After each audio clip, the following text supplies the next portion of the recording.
Welcome to Tech at Lunch, the podcast that satisfies your hunger for all things tech while you enjoy your midday meal. So grab your sandwich, tune in, and let's dig in. Hello, I'm Nick. Hello, I'm Ed.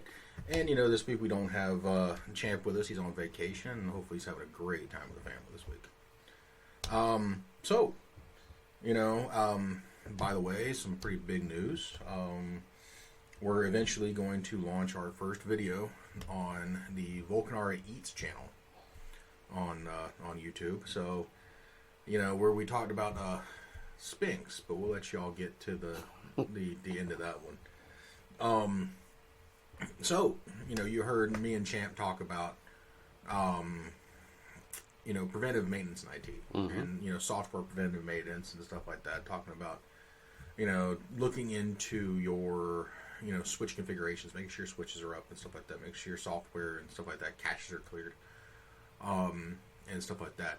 So, before we get into this week's topic, what do you think when you hear that type of stuff? I know for you, you're thinking about like robot caching and stuff like that, but if we're talking also in the world of 3D printers, it's a whole different animal, I guess.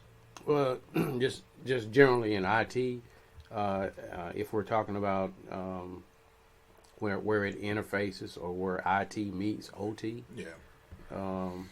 the biggest thing is as clients get commission, they have to be updated so that IT reflects what the actual use case is on the floor, and also as clients get decommissioned, that same information needs to go to IT, right? Because maybe this particular client or host had access to ports that were necessary because of obsolete protocols, or protocols that are impossible to secure. So it's imperative that from that point of view for IT, that's a very big point for a preventive maintenance point of view. They need to know what's actually the reality on the shop floor, and that's where the asset manager comes into place. Yeah, I can see that. So, that kind of leads us into this week's topic. And, when you talk about like asset management and stuff like that, you always, when you're doing preventive maintenance, same thing goes with preventive maintenance for 3D printers and stuff like that, or additive manufacturing, we should say, since it's the industry as a whole, is preventive maintenance checklists. And, this week we're going to kind of touch on that topic. Now, preventive checklist, the PM checklists, you could say, PMCS checklists. If you're prior military, you'll understand what those are. Pre-trip checklists. Pre-starts. That type of stuff. You start dealing with, hey, especially if you're in the military, you start dealing with, okay, cool, my tires are okay. Do I have oil? Do I have coolant? Am I safe to drive across country to go visit my family while I'm on leave? Trying to do a 72-hour road trip from California to North Carolina or something like that, and still have time to get back in a 96. Some, I've seen people try it, and they never work out. However, if you start talking about, like, PMCS and preventive maintenance checklists, in which that's what a PMCS is in additive manufacturing, a little different. Because what do you think? Well, from additive manufacturing, if we're talking, let's put it in 3 tiers. Yeah. So we'll say the top tier would be a commercially viable company that's doing 3D prototyping and 3D mock-ups and things of that nature, or making products via 3D printing. So basically not a benchtop 3D printer, commercial or industrial 3D printer.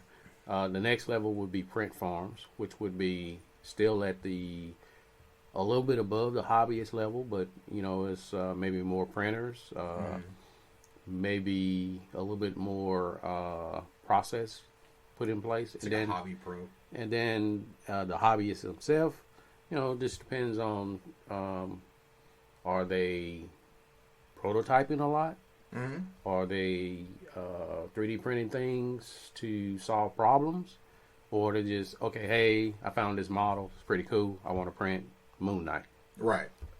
So if we look at it from that way, I'll step through really quick from top tier to the bottom. So top tier, when you have commercial grade or industrial grade machines, they have mechanical components, electrical components. They may even have filters, and there may be things after so many cycles that you have to do a verification on. Right. Or you may have hour meters, and when an hour meter hit a certain time, then you do a service. So think of it like it's an oil change. Right. So there's a sort of oil change when you're doing preventive maintenance commercially or industrially. Simplistically, that's not to mean that you literally go change oil. Right. Nobody thinks that. The next level is the pro hobbyist that has the print farm, and obviously there are going to be things from consumable that you're going to have to do. Consumable maintenance in hours, not weeks. Right. There'll be things that you'll have to do in months, not weeks, and there'll be things you have to do in months, not years. Right. From a print farm point of view, filament, nozzles, verifying bed warpage, those things. However, if you're just a hobbyist and you're using this printer maybe 10 hours a week, then your PM schedule or your PM checklist will be totally different. It'll probably be based on what the manufacturer recommends. Which it could still be the same thing, because especially if guys are using the same printers that they use in print farms. If you have friends who run a print farm, you can talk to them and get what their schedule is. However, you don't have to follow it to the T. You do your consumable maintenance, making sure your consumables are up to date before you start your printer. Check your consumables. Make sure you don't have a nozzle clog, and make sure you're not about to jam up the bed because there's either a print on there that you didn't know about, failed print, something is in the way that's causing issues. So I think they can work together. I think pro hobbyist and hobbyist can definitely work together, just by what's like you said, just on a different schedule. Most printers do have their own PM sheet that comes from the manufacturer. Sometimes. Me, on the other hand, I've bought an Ender. 3 of them, actually. None of them came with a PM checklist. I've built a Voron. If any of y'all are familiar with Voron, that PM checklist is me. So, however, love the darn thing. It's awesome. So, that's the thing. When you start getting into your higher level prints and stuff like that, and you're not prosumer, you're going down to professional, shop level. In minutes, I guess you could say. If I've printed more than 60 minutes with this filament, I need to check my nozzles. But knowing how some of these machines work, they probably have sensors on board that will tell you when, hey, guess what, I've hit time for a nozzle change. Because most of them are kind of set and forget.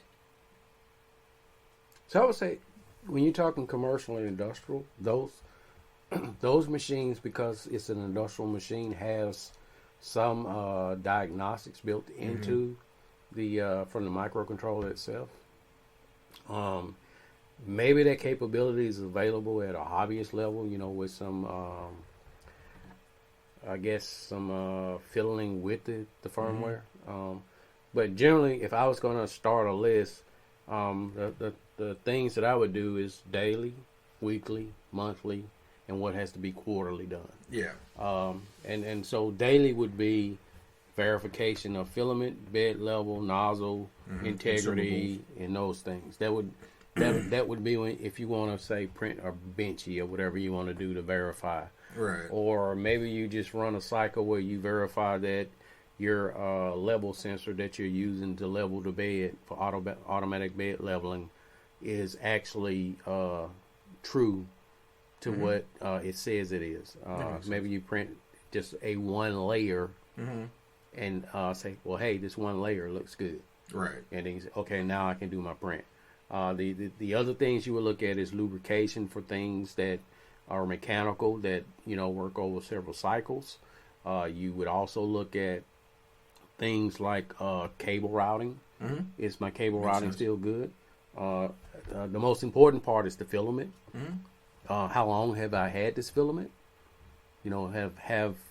Has moisture compromised the filament? Am I at the right temperature? Or am I running it a little bit more aggressive in temperature, which, may degrade the material over time? What is the climate like in the space that I'm working in? Yeah. So those are some of the things you would do. And then, quarterly you would do things like verify you do not have bed warpage. Verify that you do not have any issues with your stepper motors, far as I've had wear because I had misalignment, belt stretch, things like that. If you're not using belts, maybe you're using, in a commercial industrial grade, maybe it's a chain. But still, that has to be lubricated and verified too, that the tension is correct. So those are some things you would probably do quarterly. And the thing is we're not talking about, SLS printers or stuff like that. We're talking about on the consumer side, FFF printers. On the professional side, we're talking about FDM. It's supposed to be FDM across the board, but Stratasys decided they wanted to trademark FDM and really screw the pooch on that one. So, but here nor there. But now we start getting to, SLS printing and, the laser sintering and stuff like that, or SLS. You start dealing with, also powder bed fusion. You start dealing with powder bed fusion, you start really dealing with granules and stuff that could get into the gearing mechanisms of some of these printers. You're talking about titanium powders or stainless steel powders for that matter. You're dealing with stuff that, once you get done with a print, you go and you shake it out, you get what you need, blow it out with an air hose. Make sure you have air available. And that usually goes for all printers, that are in, spaces like that, is make sure you have an air hose available, or a can of air so you can, blow powder and stuff like that, or, filament dust off your bed, after, before you wipe it down with, isopropyl alcohol. Or if you're in the case of the Stratasys machine, before you switch the bed plate, because every print has its own bed plate. So, which is actually pretty cool because it's held by vacuum. So now you're dealing with a vacuum-based system that you have to go troubleshoot if something goes weirdly wrong. And you also have, the multi-material units and stuff like that. That's not really getting in depth into especially if you're talking about MMUs. You start dealing with MMUs or multi-material units, you're dealing with multiple filaments pushed through the same tube. So with that, and tubing, I don't think we touched, is make sure your tubing is not frayed, nor is it bent or destroyed at any standpoint. Check that before you throw a print. Check your extruder motors. Make sure your extruder motors aren't showing signs of excess wear or clogged up. If you're running a V-wheel system, kind of like what the Enders are running on the gantries and stuff like that, check to make sure you're not all gunked up in your V-wheels. If you're running like a Voron, check to make sure your linear rails aren't all gunked or dirty or dusty or something like that. Hit them with some compressed air. Let them run, maybe a little bit of grease here and there, get them, talking and, working nice and fine. And then we start dealing with, ball screws and stuff like that. Add some grease to those, or you'll start getting the squeaky wheels in them. Yeah, I think just to kind of touch back on the things Stick said. So when you're dealing with machines that are using granular material, it's not only the material itself, but the getting into things or getting in places is not designed to be in, which that should be a PM in itself to verify the cleanliness of your equipment. Yeah. The other thing that I would say with the granular material is maybe certain materials shouldn't be mixed together. Maybe there's a purge cycle that has to be done, or cleaning that really needs to be done before I switch between different materials if it's granular. Another thing is the integrity of the granular medium. Maybe if I use it so many times, then it degrades that material, or it becomes clogged or run through some type of sieve, and the clumps would stay in the sieve, and you would get the smaller granular parts that are free flowing. And we saw something similar to that when we were at Rapid. We saw where they have a sift base station where they would knock it free. Yep.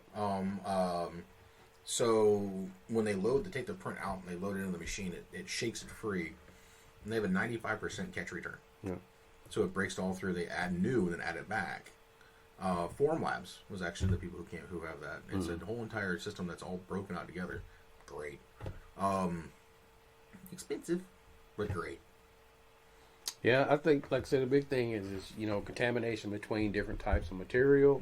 The other thing would be when you're talking about this medium is temperature considerations. Yeah. I'm not sure if you must maintain a certain temperature. Normally, equipment comes with a temperature range that is likes to operate at. Like to operate at.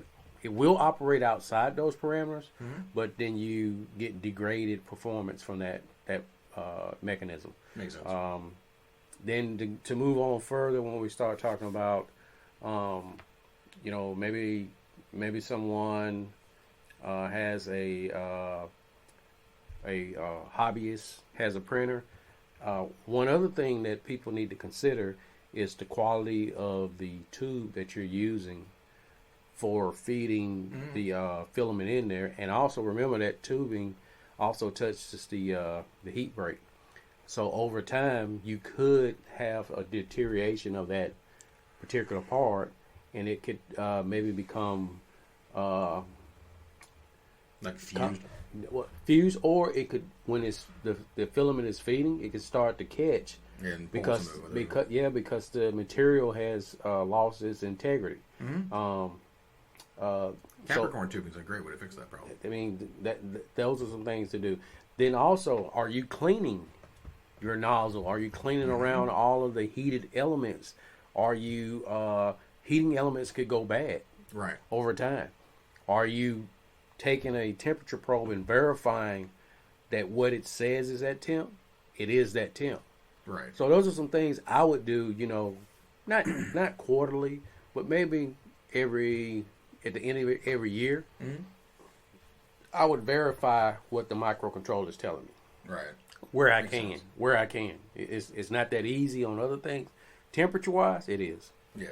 And the thing is your consumable rate of a nozzle, hot end, and stuff like that is dependent upon what you print.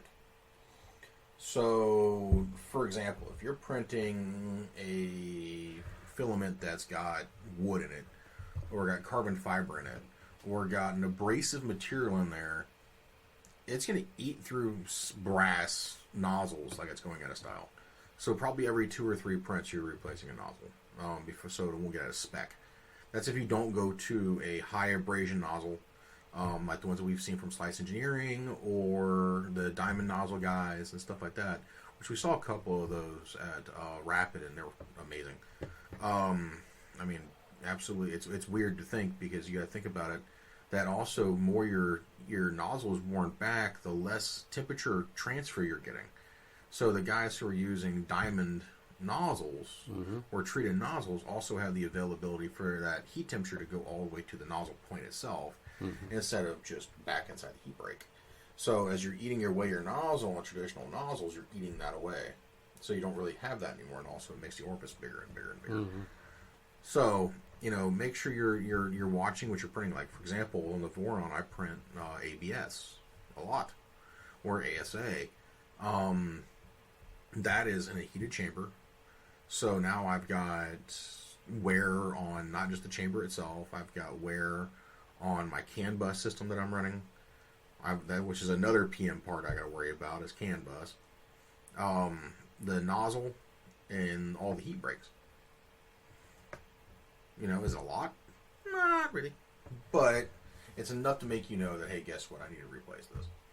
And then maybe not a huge problem, but if you use the hack where you use the springs, or if you use the hacks where you use the elastomer spacers, even those over time can back off unless maybe you tighten them to a point and you use some type of fastener behind the part that tightens. But over time, because things move, well, you can use a nylon locking nut or something like that. But over time, those things happen. That's something else you should check. You would probably see it in your print quality because you would probably have, some migrations in the print, or you'll probably have some type of defect that's happening. Right. Maybe your fans themselves, depending on how often you're running, like in a print farm, maybe you have a high rate of failure on fans because you didn't get a robust enough fan. You probably want something that's probably far exceeds the fan in a laptop or a PC itself. You probably want something that it's not a little cheap fan that, okay, hey, I can run it for maybe a couple of hours, but say if I got a 40-hour print, and I'm doing, 40-hour prints throughout the whole week, throughout the whole month, maybe that's too much for a degraded type of fan. So those are some things you have to consider, some things you have to check. Oh yeah. I would even go so far as to verify. Let's just be honest. Most people that invest in getting a hobbyist level 3D printer or becoming a prosumer, and they go to a print farm or build a custom printer, are tinkerers. As a tinkerer, you should want to verify, nominal flow, laminar flow. You should want to verify the temperature, temp creep, all these things. I'm not saying you do it every time, but you should do a verification to verify and keep a chart based off of your PM list in conjunction, information from the PM list going in my database to give me data points to verify that, hey, the printer is performing the way I thought it would perform. Right. And if it's not, then you can start to troubleshoot or identify why those things are not happening. Yeah. And, the thing is don't be afraid to use technology to your advantage. Take notes. When's the last time we did a PM? Take notes. Write it down. Put it into Excel or put it on a whiteboard next to your printer. Where it's, I printed this, but I checked my nozzle on this day. I checked this on this day. I checked this on this day. I didn't know any degradation. No degradation noted. And also, when you replace your nozzle, make note of it. Say, hey, I replaced my nozzle on this day. And then if you're using Clipper or something like that, it'll tell you how many hours you're at, print hours. Make a note of how many print hours you're at. And then when you change it again, make a note again and see exactly that distance between the time you've changed your nozzle and the time you're changing it again. Because you've noticed a degradation and, some sort of, issue. Or you noticed that you're losing consistency in your prints. Bed adhesion isn't that great. Make note of every time you change something. Make note of the date and the time that you changed it. Because the thing is then you can start building yourself a PM inventory, I guess you could say, of stuff that you can go back and look at. And stuff that you can really go, okay, cool, I think we have, to look into this. I got to dig deeper into this topic. Because I'm having issues. I'm burning through this. Why am I burning through this? Oh, well, it's the film that I'm using. Makes sense. And also, when you change your nozzle, make sure you note what filament you're running the most. I'm running PLA a lot. Am I running carbon fiber PLA? Am I running PETG? Am I running ABS? Am I running, TPU? Really just depends. So make note of all of that. That is something great to set up. Set up your PM database. Even if you have a small Ender 3, start now with a PM database. Because you can take that and send that over to a Prusa. You can send that to Voron. You can send that to an SVOL. You can send that to, even if you start doing stuff as more of a prosumer and you start getting into a Stratasys, you start getting into those things, you build good habits. The thing is, it's a habit forming. And that's the one thing about, maintenance as a whole is habit forming. Once you get that habit down, you can slowly but surely build on top of it. And I would say I'll give a few tips. So one of the things that I recommend is you should do what I call a first print calibration. So what a first print calibration consists of is that before you print something that you're going to do in volume, you print that item once, and you take that item, if it's to the specifications that you set up, that's the master part that you use to verify the other parts. So by doing that, you can discover problems before you do a batch of prints. And hey, I lost 40 hours printing these because I didn't do a first part release. So you should always do a first part release. The next thing you should do is in between each of those prints, I would do a cleaning. Just do a general cleaning to the bed. There are some other hacks. Some people believe in using glue sticks. Some people don't. There are some things that you can do. You can try some of those things. There's plenty of, we've talked about it before, and plenty of other people talked about it. So those are some things you would want to do. And then, as Nick said, your best friend is the manufacturer. So if you can provide any information to the manufacturer, of things that you're seeing that are failing abnormally, maybe you can send that to the manufacturer, and the manufacturer can say, well, what are you doing? And maybe you and the manufacturer can work together and make the product better. That's something. They have bug bounties. Well, maybe we should have print bounties. Iterative manufacturing. Yeah, it's great. Everything is on a cycle. You got to think about 3D printers as being agile. You're always going to be ready for the next release. If you think about it, Creality released 3 printers of the same family in a year or 2 years at one point. So, but the thing is those wouldn't have happened if somebody's going to say, hey, guess what? We bought your printer, but we added a BL touch to it. Or we added a camera to it. Or we added this to it. Or we did this to it. So they said, okay, well, we're doing this. So the K1. Or we added LiDAR. Right. It's like the K1. They added the Core XY system that was on the Ender 7. Because they realized that people wanted a Core XY set. And it's, the thing is, it's like what you got with the Ender 5, which I've got. It's not a Core XY. It's like a Core Z. So, it's not a Core XY. We're close. But the thing is, it's iterative. Like, I got the Pro, now they have the Neo, and then they have the Max, then they have this one, because people will either modify them, make them bigger. The manufacturer wants a buck at the deal, but however, they're still listening. A lot of these manufacturers I talked to, when we were at Rapid, and had the conversations with them and asked flat out, if somebody has a problem with something, do you take those complaints seriously? Most of the companies, yeah. Some companies you can tell weren't very interested in the conversation. I won't, rat those companies out. But I'll tell you one thing, the ones that are very interested in hearing about their community is the guys from Prusa Research. Great group of guys. They always want to know about their people. The folks over at Creality kind of want to know. They're quite interested. What's going on. And a couple others. for it's you just got so many people out there right now that they want to kind of hear what's up. So don't be afraid to share that information. Share it on social media. Share it on their websites. Share it on their comments.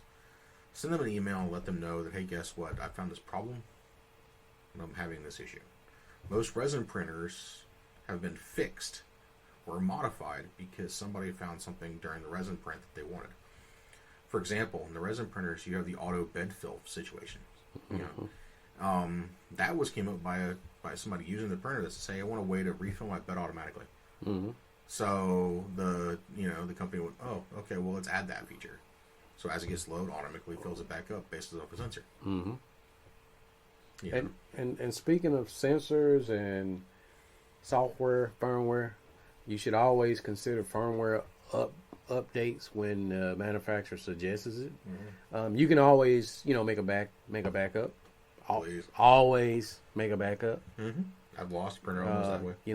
Or clone your SD card with a backup. That's a thing too. Or back it up to the cloud. However you need to do those things. But I would suggest when you're experiencing some issues, maybe check with the company's website and see if it's a firmware update that they recommend that you do. Mm-hmm. Maybe it's fixed some of those problems. Also, maintain your G code. Right. Or if you get G code from somebody else, here's a PM. Verify the G code is not going to crash your nozzle into the bed. Yep. Those are some things you might want to do. Put it up in a in a slicer. I mean, I love slicers and I trust slicers, but it's nothing like, hey, I'm gonna print it at reduced speed and see what it's doing. But for the most part, the slicer will tell you if it's a problem. Don't take somebody's G code and automatically run it, especially if it's not built for your printer. Because if it's over your printer base, it'll try to print and it'll crash into things and potentially break a lot of expensive equipment. And guess what? You'll do PMs then. Right. You'll do that. And you'll be learning how to replace your entire printer piece by piece. So you won't. I don't know if you count that as a PM, but it'd be more or less a reconstruction. Yeah. Well, you'll learn how to PM. Yeah, you'll learn how to PM real quick. You'll learn why to do preventive maintenance, and why you now have to do, reactive maintenance. Right. That, and you magically learn about the RUDs. Rapid unscheduled disassembly. So prevent that, and also prevent sending your nozzle to Mars, or to the center of the Earth. Seen that, what happens when somebody puts in the wrong G code and the nozzle goes too high, and also when it goes too low. So make sure that your heights are correct. Verify that type of stuff, especially if you're having problems. Oh, what are we missing? Nothing. I would say probably the last part is you probably want to have a schedule for if you start to have artifacts in your prints. Yeah. Maybe you're printing at an acceptable quality for yourself, but maybe your customer wants something a little bit better. Mm-hmm. Well, then there's some tools you have to use. Maybe you're using heat guns or some type of heated blown air to get rid of some of the stringing and things that you experience, or maybe you have to look at the tools you use to get off, to unmount your print from the non-marring the bed. Maybe you have a magnetic solution in place, but it's worn and you flipped it already. Right. Then you should consider, hey, how long does that last, and how often should I replace that to ensure the quality of my print. If we're talking about prosumers and always buy and commercial, industrial. Beds are cheap. You can buy them by 2x. Buy multiples. And then documentation is probably the most important part. You should really documentate your preventive maintenance process. Yep, exactly. And the consumables are cheap. You buy extras. You're going to need it. If you tell me that you run the same bed the entire time you go into your printer, I'm going to laugh at you. I'm going to say that's not right. I guarantee you change something. Most of us have gone to the PEI sheets. because we've destroyed an ender regular sheet. I can understand if you have like a Prusa, you probably have to replace your bed. Because it comes with a PEI sheet. Mm-hmm. So, I'm saying if you're running an ender, you probably replace your bed by now. Well, if you're a cheap person, maybe you got a piece of glass or a mirror or something. Whatever works. That's a solution, but it's not probably the most efficient, in my opinion. Yeah, it works. And the thing is it's definitely not to shame anybody, but things are cheap. Buy extras, document your stuff, and also, especially if you're buying multiple beds, document the date you bought them. Because eventually that glue on the back of the magnetic sheet is going to go bad from heat cycles. And you may have to replace that plastic, that sticky back piece, at some point. Anytime soon, probably not. However, I would say, a couple years, it may be time to replace the sticky back magnetic piece. And at least you know when you did it. So, knowledge is power on that one. And the thing is build your own knowledge and build your own power for it. Because the thing is more you know, the better your print's going to be, the happier you're going to be with it, the longer you're going to enjoy the hobby and the career that you're in. If you're just getting your company into, additive manufacturing, make sure they're aware of what the print cycle should be. Or not the print cycle, but the PM cycle should be. So, honestly, I think with that, we've kind of beat the horse a little bit tonight. So, I want to say thank you. I think we were at 1750 something last time I checked, if not more, 1780. So we're definitely doing huge. We're definitely doing really well. Definitely enjoying it. We wouldn't be doing this if it wasn't for y'all. We want to say thank you, and hopefully one of these days we can meet some of y'all. I see that some of y'all are from the U.S. We're happy for that. However, it's also the ones of y'all that are across the pond. It's that says something. The guys who are out there in the UK and France and some places like that. We're happy to have you. Hopefully we can get out there one day and to one of your print cons you guys got out there, or print expo that you guys got going out there, and drop in and say hello and have a couple conversations. But we wouldn't be doing this without y'all. We highly appreciate it. So I'm going to turn it over to Ed for the parting words. We thank you, and we definitely appreciate you. So I'd just like to give one final piece of advice. If you do not have ventilation in place, I advise you either get some type of respirator if you're in a closed room, or I would recommend you are in a well ventilated room. But if not, you should have some type of exhaust system with filters, and those filters should be changed. Or you should have some type of mask, and those masks should be changed over time. I would just do that, something carbon based, so that you're not exposed to some of those fumes. Maybe, once or twice is not a bad thing, but when you start, getting into, chemical based systems, mm-hmm. that could probably be a little bit harmful to your health. So we want you all to stay healthy and safe. But other than that, I would just like to say we do appreciate the support. We do appreciate the growth of the channel. For me, I appreciate the amount of watches and the amount of people that are tuning in, but I really think the biggest thing for me is that we took something that was just an ideal, and we thought, hey, this could be a way to teach people some things in technology, or share some knowledge we have to help people that maybe don't have the same amount of experience, or just to give our experience in general. So that's really been the biggest thing that I've enjoyed through the whole process. I would like to get a little bit more feedback and cover some topics that you guys are interested in, mm-hmm. or maybe if we can get enough followers and support, we can do some live streams. Yeah, me and Champ talked about that one night. Yeah, but we'll appreciate everything, and stay tuned. We have more content coming. All right, y'all have a good one. That's all for this episode of Tech at Lunch. Thanks for tuning in and joining us for this tech-filled lunch break.